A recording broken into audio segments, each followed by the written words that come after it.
Equity की बात करते हुए क्या पसंद है आपको? क्या लगता है कि अब क्योंकि हर बार हम ये सुनते हैं कि भई जब भी तेज़ी बनेगी, कुछ स्टॉक्स ऐसे होंगे जिनके भाव कभी लाइफ में वापस नहीं आएँगे और कुछ लीडर नए भी बनेंगे।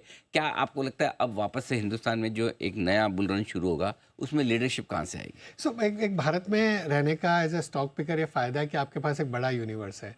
आपके पास इन्वेस्टमेंट साइकिल के से रिलेटेड स्टॉक्स हैं, कैपिटल गुड्स, इंजीनियरिंग, कंस्ट्रक्शन। आपके पास कंज्यूमर से रिलेटेड, चाहे ड्यूरेबल हो, चाहे स्टेपल्स हो। आपके पास होल जो नया डिजिटाइजेशन हो रहा है उससे रिलेटेड स्टॉक्स हैं। आपके पास हेल्थ केयर है, आपके पास टेक्नोलॉजी, बहुत सारा एक बड़ा हुँ, यूनिवर्स है। स्टॉक पिकिंग आप उसको कोट मत करना, नीचे लाइन जो मैंने आपको सेक्टर्स बोले हैं, तो मैं आपको उदाहरण दे रहा हुँ, हूँ हुँ, कि बाजार में यूनिवर्स बहुत बड़ा है। और उसमें से मुझे ऐसा लग रहा है कि बड़ा एक मैक्रो कॉल ऐसा नहीं है हमारा इस समय पर।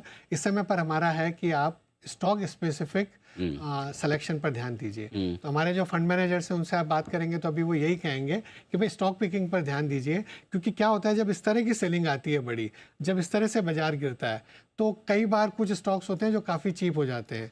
हो सकता है सेक्टर के लिए इतना ख़राब नहीं हुआ हो, उस कंपनी में फंडामेंटल्स इतने नहीं गिरे हों, बट कोई टेक्निकल फैक्टर से सेलिंग होने की वजह से, वो कोई कारण से अगर शेयर गिर गया है, तो वो आपके लिए एक अच्छी अपॉर्चुनिटी हो गई। तो धीरे धीरे नीचे स्टॉक पिकिंग पर ध्यान दीजिए। एक और बात जो बार-बार कही जाती है कि जब खराब बाज़ार हो तो लार्ज कैप पे फ़ोकस कीजिए करेक्शन के बाद। ये सेफ्टी भी देते हैं, बढ़ने में भी पहले होते हैं।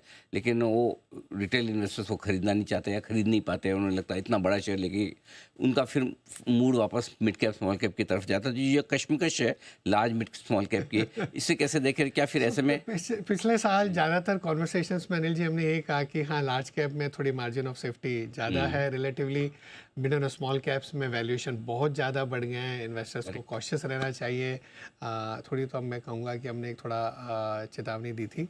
अब उनमें काफ़ी में करेक्शन भी अच्छा खासा हो गया है। कई हुँ, मिड कैप स्टॉक्स हैं, कई करेक्ट। स्मॉल कैप स्टॉक्स हैं जिनमें अच्छा करेक्शन देखने को मिला है। तो हो सकता है कहीं ना कहीं एक अट्रैक्टिवनेस टू दैट एक्सटेंट बढ़ गई है, वैल्यूएशन का कंफर्ट वहाँ भी बढ़ गया है।